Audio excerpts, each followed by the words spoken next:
Light independent reaction या dark reaction, Calvin cycle, C3 pathway, ये हम पढ़ेंगे। देखें, इसे डार्क रिएक्शन क्यों कहते हैं? डार्क रिएक्शन इसलिए कहते हैं because it is independent of light energy. It does not utilise light energy. ये लाइट एनर्जी यूज नहीं करता। It is independent of light energy, इसलिए डार्क रिएक्शन कहते हैं। अगर ये लाइट एनर्जी नहीं रिएक्शंस यूज करते तो ये कौन सी एनर्जी यूज करते हैं? ये एटीपी की एनर्जी यूज करते हैं। वेयर डार्क रिएक्शन या C3 pathway, Calvin cycle occurs, ये कहां पर होता है? इट सर ये अकर्स, तीनों इसी के नाम है। जी जी, एक ही नाम है इसको। ये कहां होता है? Where it occurs? It occurs in stroma of chloroplast.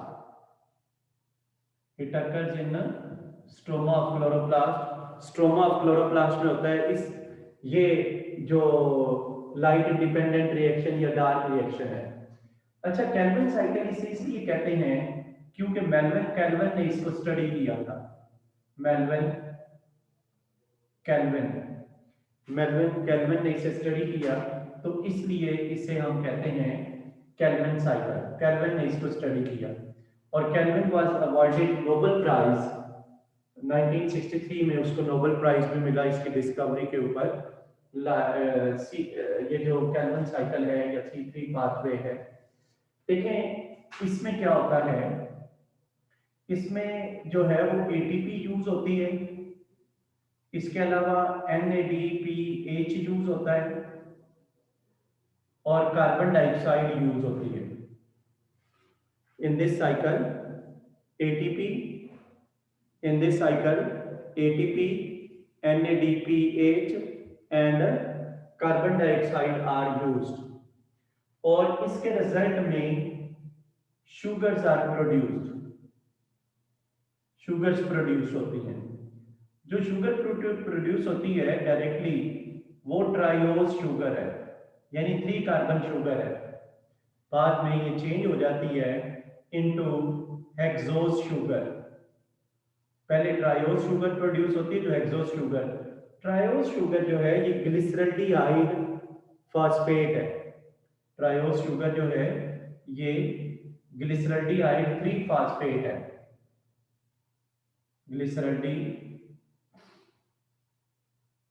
Glyceraldehyde 3 phosphate है और ये बाद में चेंज हो जाता है into glucose phosphate and glucose.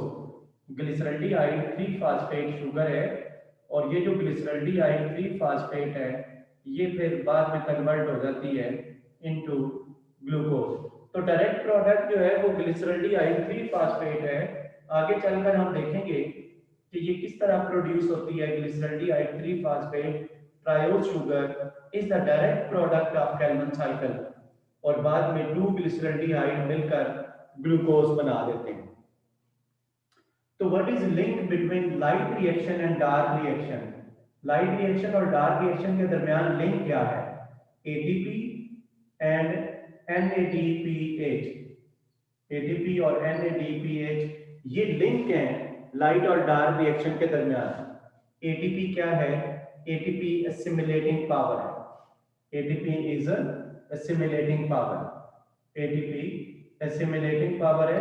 Assimilating power का मतलब है ये वो मॉलिक्यूल है जो रिएक्शंस को डिराइव करने के लिए एनर्जी प्रोवाइड करता है, जो मेटाबॉलिज्म के लिए एनर्जी प्रोवाइड करता है। और ये जो है NADPH ये रिड्यूसिंग पावर है। रिड्यूसिंग पावर का मतलब है ये रिडक्शन कॉज करती है। ये कार्बन डाइऑक्साइड को शुगर्स में चेंज कर देती है।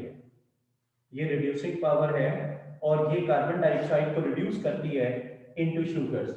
देखिए, मैंने कुछ चीजें आपको स्टार्ट में बताई। हमने कहा कि लाइट इंडिपेंडेंट रिएक्शन को डार्क रिएक्शन भी कहते हैं। इसे डार्क रिएक्शन क्यों कहते हैं?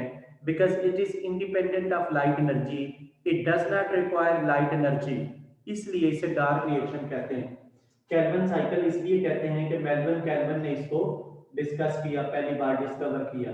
इसे C3 पाथवे कहते हैं क्योंकि इसके दौरान जो फर्स्ट आइडेंटिफाइएबल कंपाउंड है वो 3 कार्बन कंपाउंड है। C3 पाथवे इसलिए कहते हैं कि फर्स्ट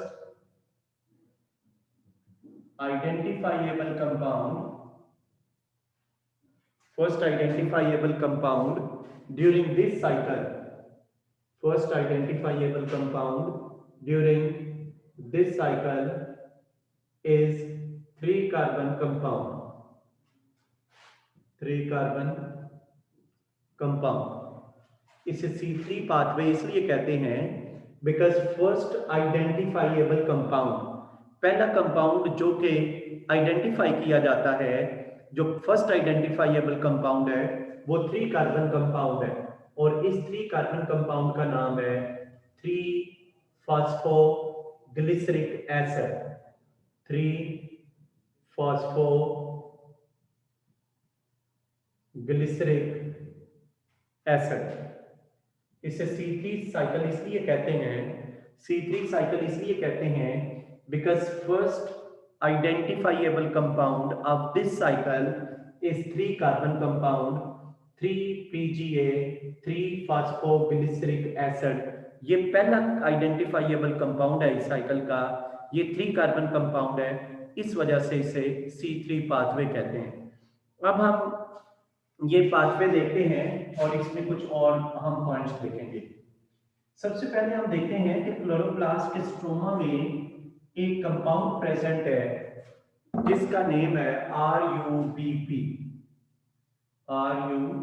सर ये क्या बताया अभी आपने? अभी मैंने ये बताया है कि जो क्लोरोप्लास्ट है उसके स्ट्रोमा में, स्ट्रोमा ऑफ क्लोरोप्लास्ट में ये कंपाउंड है जिसका नेम है RUBP। इसका पूरा मैं नाम यहां लिख रहा हूं, रिब्यूलोज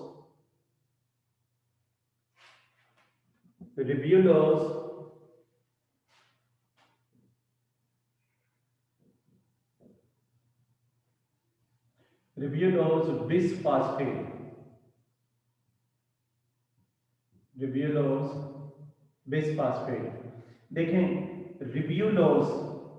रिब्यूलोज 5 कार्बन शुगर है, रिब्यूलोज 5 कार्बन शुगर है और इस 5 कार्बन शुगर के साथ कितने फास्फेट हैं?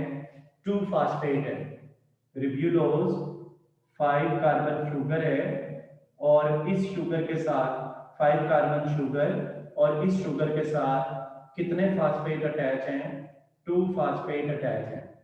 देखें RUBP, ये देखें 1 2 3 4 5, इसमें ये 5 कार्बन है, कार्बन नंबर 1 2 3 4 5। एक फास्फेट कार्बन नंबर 1 के साथ है और दूसरा फास्फेट कार्बन नंबर 5 के साथ है। तो इस तरह ये जो सर्कल मैंने लगाए हैं ये कार्बन एटम्स है 1 2 3 4 5 और ये फास्फेट है, एक फास्फेट कार्बन नंबर 5 के साथ और एक 1 के साथ। नाम है इसका ribulose 1,5 bisphosphate, ribulose 1,5 bisphosphate 2 phosphate है।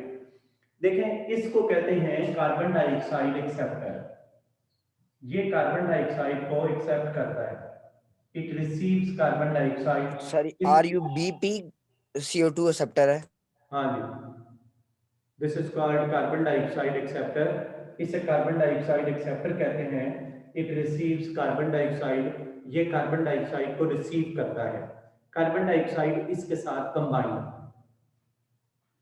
देखें जब कार्बन डाइऑक्साइड कंबाइन होगा तो देन व्हाट विल हैपन, जो न्यू कंपाउंड बनेगा, ये देखें इसमें कार्बन डाइऑक्साइड मॉलिक्यूल जब ऐड हुआ, कार्बन डाइऑक्साइड मॉलिक्यूल इसमें ऐड होगा तो ऑलरेडी यहाँ पर 1 2 3 4 5 कार्बन है, एक कार्बन कार्बन डाइऑक्साइड में है, तो इसका मतलब है जो नया कंपाउंड बनेगा उसमें 6 कार्बन होंगे।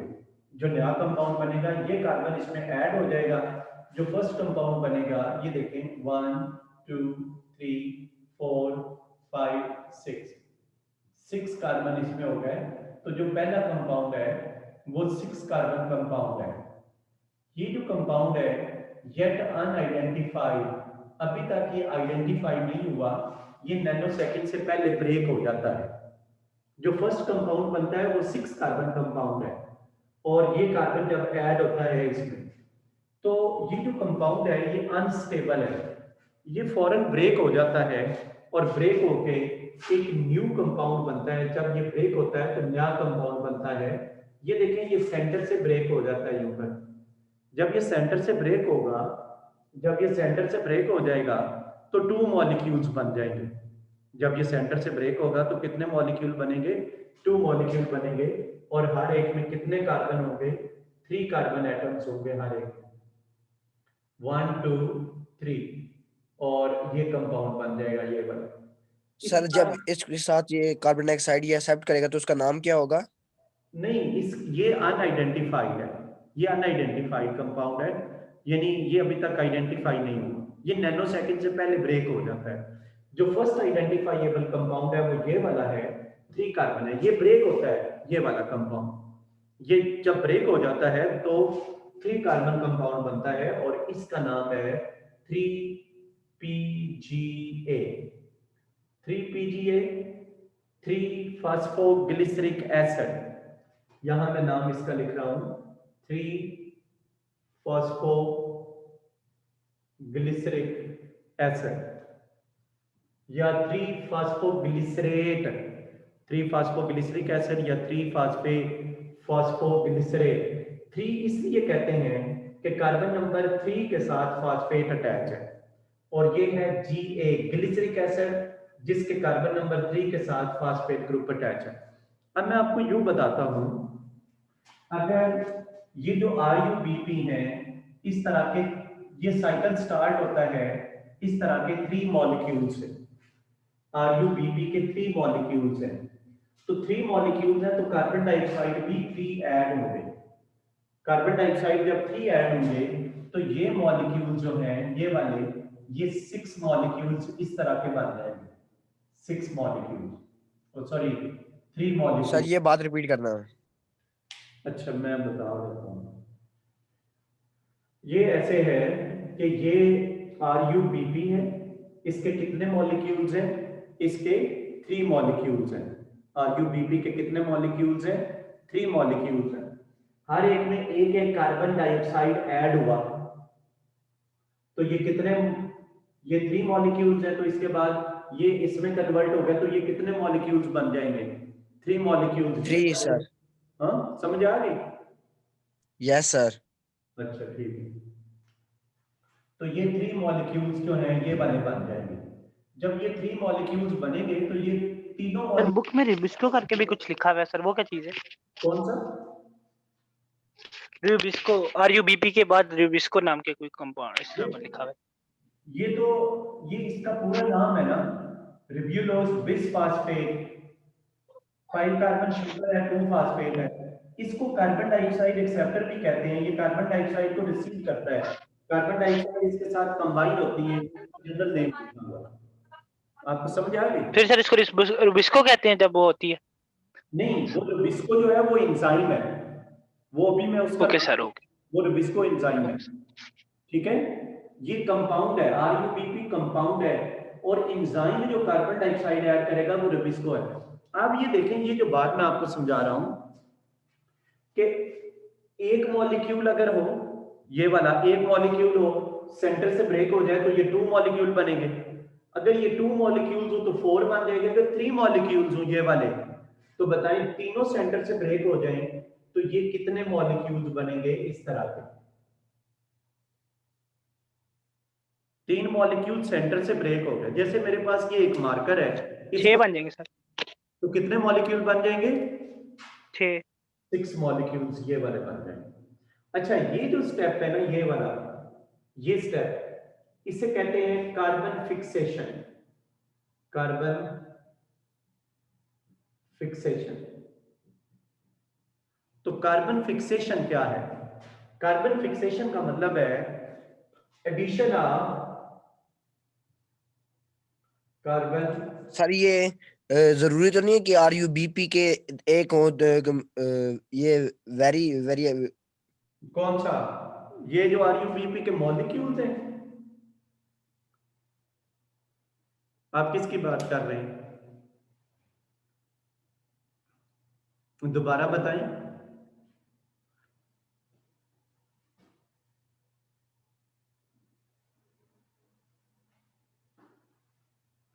देखिए कार्बन फिक्सेशन क्या है, मुझे समझ नहीं आया क्वेश्चन की। अच्छा, कार्बन फिक्सेशन क्या है? कार्बन फिक्सेशन है addition of carbon dioxide, addition of carbon into organic compound, addition of carbon dioxide into organic compound, carbon fixation, addition of carbon into organic compound। किस ऑर्गेनिक कंपाउंड में carbon add हो रहा है? RuBP में। और carbon sir किस form में, एक मिनट, कार्बन किस फॉर्म में ऐड हो रहा है? कार्बन डाइऑक्साइड की फॉर्म में। अच्छा, क्या आप पूछ रहे थे बेटा, बताएं। सर मैं पूछ रहा था कि हर दफा RuBP के 3 ही मॉलिक्यूल्स होंगे या ज्यादा भी हो सकते हैं या कम भी हो सकते हैं? एक साइकिल जब स्टार्ट होता है तो उसमें 3 मॉलिक्यूल से एक साइकिल स्टार्ट होता है। एक साइकिल है 3 RuBP मॉलिक्यूल से स्टार्ट होता है, तो 3 कार्बन डाइऑक्साइड ऐड होते हैं। ये ओके सर। हाँ, ये 3 से स्टार्ट होता है। अच्छा, ये जो मैं बता रहा था ना, कार्बन फिक्सेशन का क्या मतलब है? कार्बन फिक्सेशन का मतलब है addition of carbon into organic compound. तो बताएं किस ऑर्गेनिक कंपाउंड में कार्बन ऐड होता है? कौन सा ऑर्गेनिक कंपाउंड है जिसमें कार्बन ऐड होता है? वो RuBP है। और कार्बन किस फॉर्म में ऐड हो रहा है? वो कार्बन डाइऑक्साइड की फॉर्म में ऐड हो रहा है। ठीक है। और ये फिर जो फर्स्ट कंपाउंड बनता है वो 6 कार्बन कंपाउंड बन जाता है। वो एंजाइम जो इस केमिकल रिएक्शन को कैरी आउट करता है वो है रुबिस्को। ये एंजाइम है रुबिस्को। रुबिस्को इसका पूरा नेम है, देखिए मैं इसका पूरा नेम लिख देता हूं। रुबिस्को ये एंजाइम है,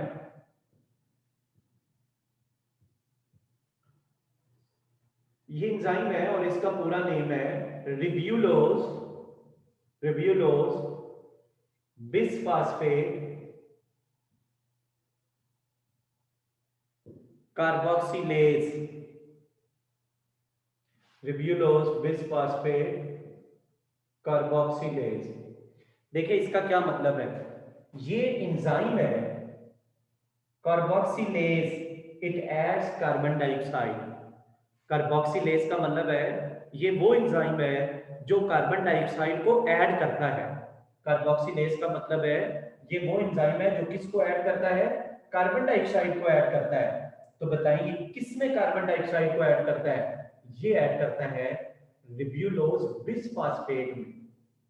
तो इसका मतलब है ribulose bisphosphate carboxylase, this enzyme carries out carbon fixation. ये एंजाइम कार्बन फिक्सेशन को कैरी आउट करता है। ये enzyme addition of carbon dioxide into organic compound add करता है। ये प्रोटीन है and this is most abundant protein in plants. Plants में सबसे ज्यादा पाई जाने वाली प्रोटीन है। तो जब कार्बन फिक्सेशन होती है, जो फर्स्ट कंपाउंड है वो अनआइडेंटिफाइएबल है, ये फौरन ब्रेक हो जाता है, नैनो सेकंड में ब्रेक होता है। और जो फर्स्ट कंपाउंड आइडेंटिफाइएबल कंपाउंड बनता है वो कितने कार्बन कंपाउंड है? वो 3 कार्बन कंपाउंड है, 1 2 3। और इसका नाम है 3 फास्फोग्लिसरेट या 3 फास्फोग्लिसरिक एसिड। इस वजह से डार्क रिएक्शन को हम C3 पाथवे कहते हैं। C3 पाथवे इस वजह से कहते हैं कि after carbon fixation, after carbon fixation first identifiable compound is 3 carbon compound, that is 3 phosphoglyceric acid. इसके अलावा प्लांट्स में एक और भी साइकिल होता है जो कार्बन फिक्सेशन के बाद 4 कार्बन कंपाउंड बनता है। उस साइकिल को C4 साइकिल कहते हैं, C4 पाथवे कहते हैं। वो खैर इधर डिस्कस नहीं हुआ, वो हैश स्लैग पाथवे या C4 पाथवे उसे कहते हैं। ये हमने इसका पहला स्टेप देखा। अब देखें, अब नेक्स्ट हम देखते हैं कि ये जो कंपाउंड है 3 फास्फोग्लिसरिक एसिड, आगे इसकी रिडक्शन होगी। आगे कौन सा प्रोसेस होगा? Reduction. And reduction process requires energy. Reduction process को एनर्जी चाहिए। और एनर्जी जो है वो किस फॉर्म में यहाँ पर अवेलेबल होगी, एटीपी की फॉर्म में एनर्जी इसको मिलेगी। ये देखें जो नेक्स्ट स्टेप है उसमें पहले एनर्जी अवेलेबल होगी और ये एनर्जी जो है ये एटीपी की फॉर्म में यहाँ पर आ जाएगी, एनर्जी एटीपी की फॉर्म में आएगी।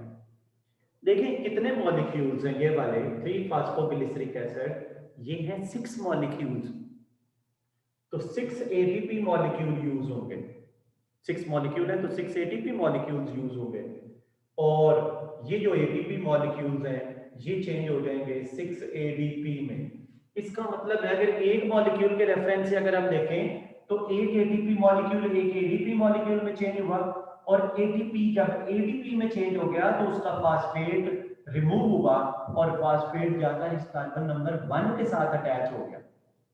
फास्फेट एटीपी का कहां अटैच होगा, कार्बन नंबर 1 पे। तो नया कंपाउंड हम यहां लिखते हैं, ये देखें 1 2 3 1 2 3 और ये है फास्फेट और एक फास्फेट ऑलरेडी इधर अटैच है ये वाला और ये कंपाउंड बन गया। तो इस कंपाउंड में और इस कंपाउंड में देखें, इस कंपाउंड में कार्बन नंबर 3 के साथ फास्फेट था, एटीपी का जो फास्फेट आया है वो कार्बन नंबर 1 के साथ अटैच हो गया है और ये नया कंपाउंड बन गया। इसका मतलब है 6 मॉलिक्यूल ये हैं तो ये भी 6 मॉलिक्यूल्स ही होंगे ये वाले। ये जो 6 मॉलिक्यूल है इनका नाम क्या है, ये देखें ये ग्लिसरिक एसिड ही है, ये एसिड है जिसमें एक और फास्फेट ऐड हो गया है। ये क्या चीज है, ये है ग्लिसरिक एसिड, ग्लिसरिक एसिड और ये था फास्फोग्लिसरिक एसिड और ये बन गया फास्फोग्लिसरिक एसिड फास्फेट। ऐसा ग्लिसरिक एसिड बन गया, ऐसा ग्लिसरेट बन गया जिसमें 2 फास्फेट है, एक स्टार्ट में है एक एंड पे है, एक स्टार्ट पे है एक एंड पे है, 2 फास्फेट अटैच हो चुके हैं। ये देखें इसको यूं भी लिखते हैं, ये देखें मैं ऐसे लिख रहा हूं, एक फास्फेट किस कार्बन के साथ है 1 के साथ और दूसरा किसके साथ है कार्बन नंबर 3 के साथ, तो इसको यूं लिखते हैं 1 3 बिस फास्फोग्लिसरिक एसिड, 1 3 बिस फास्फोग्लिसरिक एसिड, 1 3 बिस फास्फोग्लिसरिक एसिड। यानी ऐसा ग्लिसरिक एसिड है, ऐसा ग्लिसरेट है जिसमें बिस फास्फेट, जिसमें 2 फास्फेट है, एक फास्फेट कार्बन नंबर 1 के साथ, एक फास्फेट कार्बन नंबर 3 के साथ। अब बी भी अकेला रख सकते हैं या BIS भी लिख दें, बी लिख दें या BIS लिख दें, बिस फास्फेट या बाइफास्फेट BIS। अब ये जो मॉलिक्यूल है ये एनर्जेटिक हो गया, इसको फास्फेट एटीपी का मिला। अब क्या होगा, नेक्स्ट स्टेप में इसकी रिडक्शन होगी, रिडक्शन में इसमें हाइड्रोजन ऐड होगा, इसमें हाइड्रोजन ऐड होगा और कौन सा मॉलिक्यूल है जो हाइड्रोजन ऐड करेगा, वो है NADPH।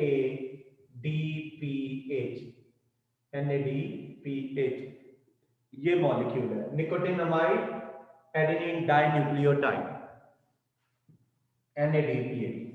ये जो मॉलिक्यूल है ये इसमें हाइड्रोजन ऐड कर देगा NADPH। ये देखें ये NADPH जो है ये किस में कितने मॉलिक्यूल होंगे, ये क्योंकि 6 हैं तो ये भी 6 मॉलिक्यूल होंगे, 6 होंगे सर। तो ये जो हाइड्रोजन है ये यहां से फास्फेट रिमूव होगा, ये बॉन्ड ब्रेक होगा और बॉन्ड ब्रेक होने से एनर्जी रिलीज होगी, उससे हाइड्रोजन यहाँ पर ऐड हो जाएगा। तो ये देखें मैं यहाँ से फास्फेट भी अलग कर देता हूँ, कार्बन नंबर 1 वाला ये फास्फेट सेपरेट कर दिया, इनऑर्गेनिक फास्फेट। जो फास्फेट ऑर्गेनिक का पार्ट है उससे जब अलग हो जाता है तो उसे इनऑर्गेनिक फास्फेट कहते हैं, यानी इंडिपेंडेंटली ये फास्फेट प्रेजेंट है। अब ये देखें ये 6 मॉलिक्यूल है तो ये क्या बन जाएंगे NADP पॉजिटिव लिख दें इसको, NADP पॉजिटिव। ये हाइड्रोजन यहाँ पर ऐड हो जाएगा, फास्फेट यहाँ से रिमूव होंगे। कितने फास्फेट रिमूव होंगे, 6 इनऑर्गेनिक फास्फेट रिमूव हो जाएंगे, 6 मॉलिक्यूल है और नया जो कंपाउंड बनेगा वो ये कंपाउंड है। यहाँ मैं इसको यूं लिख रहा हूँ, ये देखिए 1 2 3 1 2 3 कार्बन है इसमें और एक फास्फेट ये है। यहाँ हम शो नहीं यहाँ पर कर रहे, उसका एक पूरा मॉलिक्यूलर स्ट्रक्चर है, यहाँ हम अंडरस्टैंडिंग के लिए यही कह रहे हैं कि ये फास्फेट रिमूव हुआ, जहां से फास्फेट रिमूव हुआ वहां हाइड्रोजन ऐड हो गया, तो addition of hydrogen is called reduction. तो ये जो स्टेप है ये किसको इंडिकेट कर रहा है? ये रिडक्शन को इंडिकेट कर रहा है। ये जो मॉलिक्यूल प्रोड्यूस हुआ है, कितने मॉलिक्यूल्स हैं? ये 6 मॉलिक्यूल्स हैं। और नाम इसका क्या है? देखें सर आपने हाइड्रोजन जहां से कार्बन नंबर 1 के साथ फॉस्फेट रिमूव हुआ था वहां पे ये हाइड्रोजन ऐड हो गया है। हाँ, वहां हाइड्रोजन ऐड हो गए हैं, वहां हाइड्रोजन और इलेक्ट्रॉन आ गए तो इसमें हाइड्रोजन ऐड हो गया, रिडक्शन हो गया। अब ये जो कंपाउंड है ना, ये वाला देखें, ये इस और इस कंपाउंड में देखिए सेम नजर आ रहा है ना। यहाँ क्या फर्क है इसमें और इसमें? इसका मतलब है कि इसमें और इसमें ये फर्क है कि इसमें हाइड्रोजन ऐड हो चुका है और ये वाला कंपाउंड आगे चलकर रिड्यूस हो चुका है। अब एसिड था ना, ये एसिड है ना, ग्लिसरिक एसिड है। एसिड की रिडक्शन हुई, जब एसिड की रिडक्शन हुई तो शुगर बन गई और इस शुगर का नाम है G3P। ग्लिसरल्डिहाइड, मैं यहां इसका पूरा नाम लिख रहा हूं,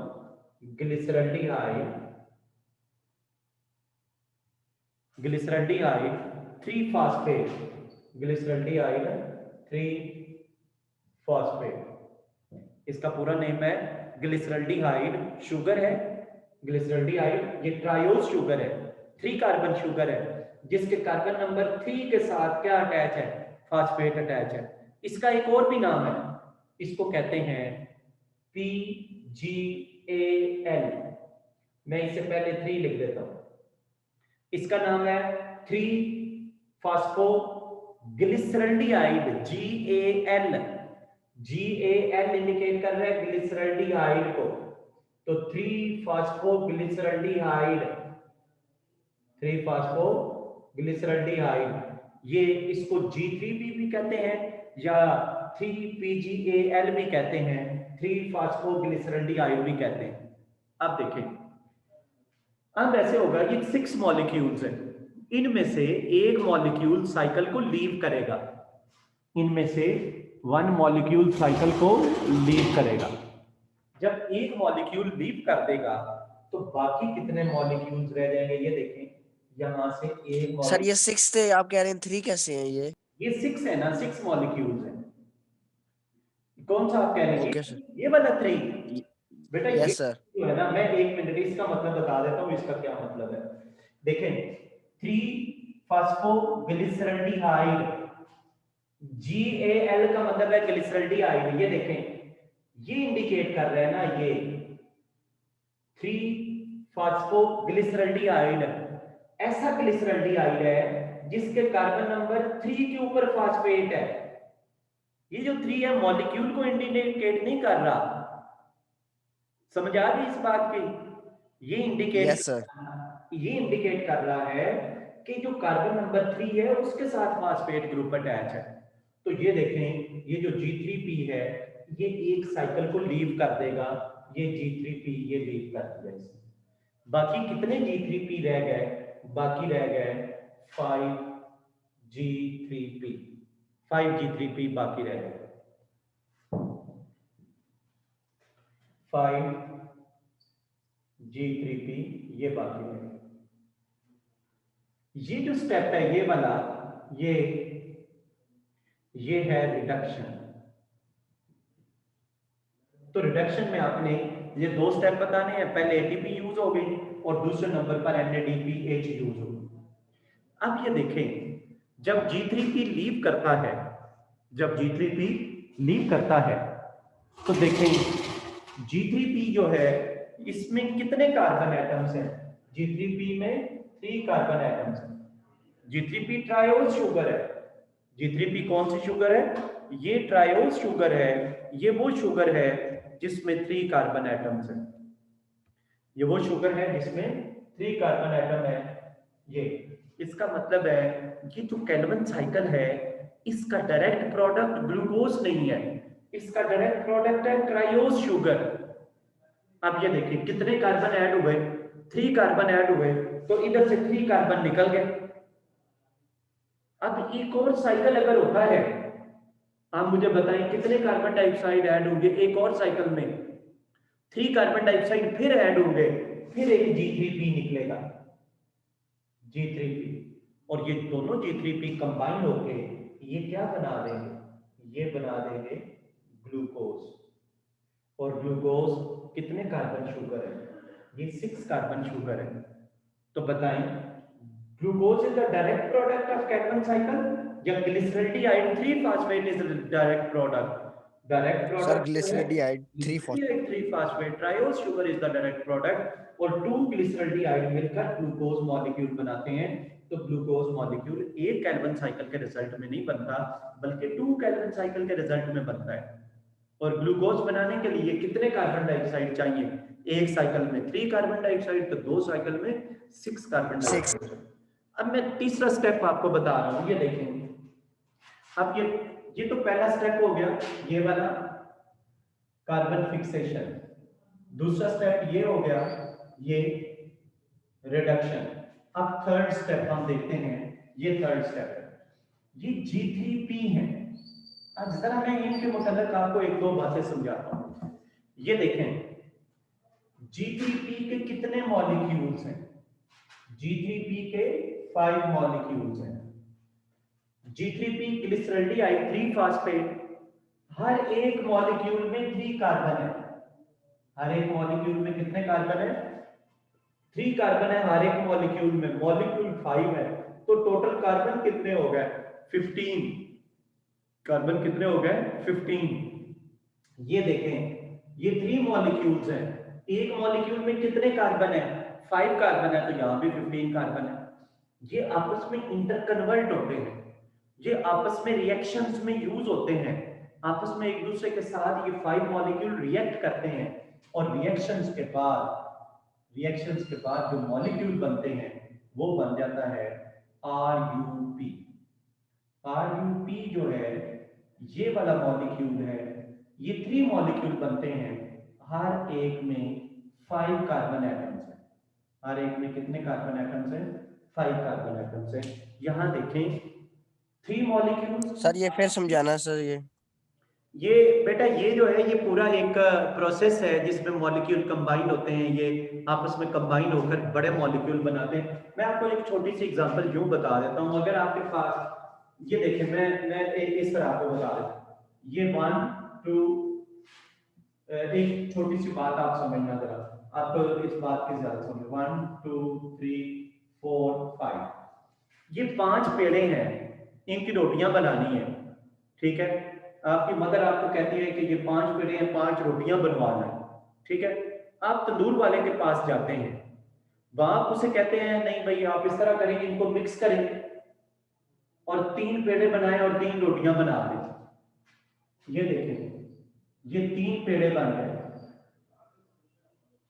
इन्हीं को मिक्स किया ना, इन्हीं को मिक्स किया तो 3 पेड़े बना दिए। बताइए कितने यस सर। मॉलिक्यूल, ये कितने मॉलिक्यूल्स हैं बताएं? ये 5 5। मॉलिक्यूल्स है। ये मिक्स करके कितने मॉलिक्यूल बना दिए? 3 मॉलिक्यूल बना दिए। मतलब इसका वेट था 3 ग्राम, इसका भी 3 ग्राम, 3 ग्राम, 3 ग्राम, 3 ग्राम, तो कितने ग्राम हो गया वेट? 15 ग्राम। तो बताएं अब वेट क्या हो जाएगा? 5 ग्राम, 5 ग्राम, 5 ग्राम, तो कितना वेट है? 15 ग्राम। बताएं किस मॉलिक्यूल का साइज बड़ा है, इस ऊपर वाले का या नीचे वाले का? इसका साइज बड़ा है, ऊपर इसका वाले का साइज सर। छोटा है, इसका नंबर ज्यादा है, इसका नंबर कम है। अब देखिए मैं अगर आपसे क्वेश्चन पूछूं भाई G3P ये मॉलिक्यूल ज्यादा है या RUP ज्यादा है? G3P 5 मॉलिक्यूल्स हैं, RUP कितने मॉलिक्यूल है? 3 मॉलिक्यूल है। 3 सर। आप बताएं साइज किसका बड़ा है? सर RUP का। RUP का बड़ा है। तो ये G3P आपस में रिएक्ट करके RUP बन गया, 3 मॉलिक्यूल बन गया। ये क्लियर होगी बात? अब क्या होगा, अब यहाँ पर यस सर। ये RUP को क्या बोलते हैं? RUP इसका पूरा नाम है, यहाँ मैं लिख देता हूँ इसका नाम, रिब्यूलोज फास्फेट। ये देखिए रिब्यूलोज 3 फास्फेट में लिख देता हूँ, या फास्फेट, रिब्यूलोज 3 फास्फेट। ये रिब्यूलोज फास्फेट है, ये इस तरह का मॉलिक्यूल है। ये देखिए 1 2 3 4 5, 1 2 3 4 5, तो ये देखें, ये है रिब्यूलोज फास्फेट, ये रिब्यूलोज है, ये फास्फेट है। तो इसके साथ और मैंने 5 लिख दिया फास्फेट यहाँ लिखा। तो इसका मतलब है ये 5 कार्बन कंपाउंड है जिसके साथ एक फास्फेट है। आप इसको और इसको कंपेयर करें, इसको और इसको कंपेयर करें। इसमें कार्बन नंबर 5 के साथ फास्फेट है, इसमें 5 के साथ भी है और 1 के साथ भी आ गया है। तो ये मॉलिक्यूल जब इसमें कन्वर्ट होगा तो इसके कार्बन नंबर 1 के साथ एक फास्फेट अटैच कर दिया जाएगा ना। तो वो फास्फेट कहां से आएगा? ATP will provide phosphate. ATP किस में चेंज हो जाएगी? एडीपी में। तो एडीपी में जब चेंज होगी तो RUP will be converted into RUBP. ये जो कार्बन नंबर 1 है इसके साथ एटीपी का फास्फेट अटैच हो जाएगा। कार्बन नंबर 1 के साथ अटैच होगा तो आरयूपी इज कन्वर्टेड इनटू आरयूबीपी। तो दोबारा वही मॉलिक्यूल बन गया ना, ये वही मॉलिक्यूल दोबारा हमें ऑब्टेन हो गया। तो ये जो स्टेप है ये स्टेप नंबर 3 है, रीजनरेशन। किसकी रीजनरेशन हो गई है?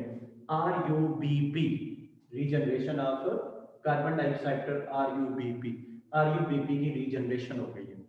तो बताएं, अब देखें 3 स्टेप में हम इसको डिवाइड करते हैं, कार्बन फिक्सेशन, रिडक्शन और रीजनरेशन ऑफ आरयूबीपी। अब मैं 1-2 क्वेश्चन आपसे पूछ लेता हूं। क्वेश्चन इस तरह के हैं कि एक केल्विन साइकिल के दौरान, ड्यूरिंग 1 केल्विन साइकिल, या मैं इधर क्वेश्चन लिख देता हूं। सर यहाँ पे 3 एटीपी यूटिलाइज होंगे। यहां बेटा ये देखें कितने मॉलिक्यूल है यहाँ पर? 3 सर। 3 मॉलिक्यूल है, तो कितने एटीपी यूज होंगे? 3 एटीपी। ठीक हो गया। अब मैं क्वेश्चन क्या लिख रहा हूं, देखेंगे। During 1 Calvin cycle, during 1 Calvin cycle, during 1 Kelvin cycle, how many ATP are used? Sir 9 ना। 9 ATP, बिल्कुल ठीक है बेटा। क्या एक स्टेप पे प्रोडक्ट यूज होते हैं या 2 स्टेप पे? ये देखें 6 सर 2 स्टेप पे।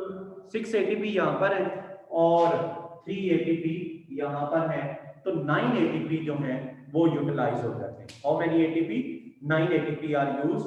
तो 9 ATP इसका आंसर है 9 ATP, 9 ATP। How many NADPH are used? NADPH कितने यूज होते हैं? 6। How many NADPH are used? 6 NADPH are used। ठीक है। अब देखें, अब ऐसे how many carbon dioxide are used? तो ये देखें कितने carbon dioxide? 1 Calvin cycle 3 carbon dioxide are used. 1 Calvin cycle में 3 कार्बन डाइऑक्साइड यूज होते हैं। अगर इसी को हम यूं कर दें कि केल्विन साइकिल के दौरान ग्लूकोज बनाने के लिए how many Calvin cycle occurs in the formation of glucose? Glucose की फॉर्मेशन में क्या 1 केल्विन साइकिल होता है या 2 केल्विन साइकिल होते हैं? Sir 2 Calvin cycle. और डायरेक्ट प्रोडक्ट G3P है, फिर दूसरा केल्विन साइकिल होगा, फिर G3P बनेगा, दोनों मिलकर ग्लूकोज बनाएंगे। तो for the formation of glucose by Calvin cycle 2 cycle हमें चाहिए। तो ग्लूकोज बनाने के लिए ATP 9 नहीं है, ATP कितने रिक्वायर्ड होंगे?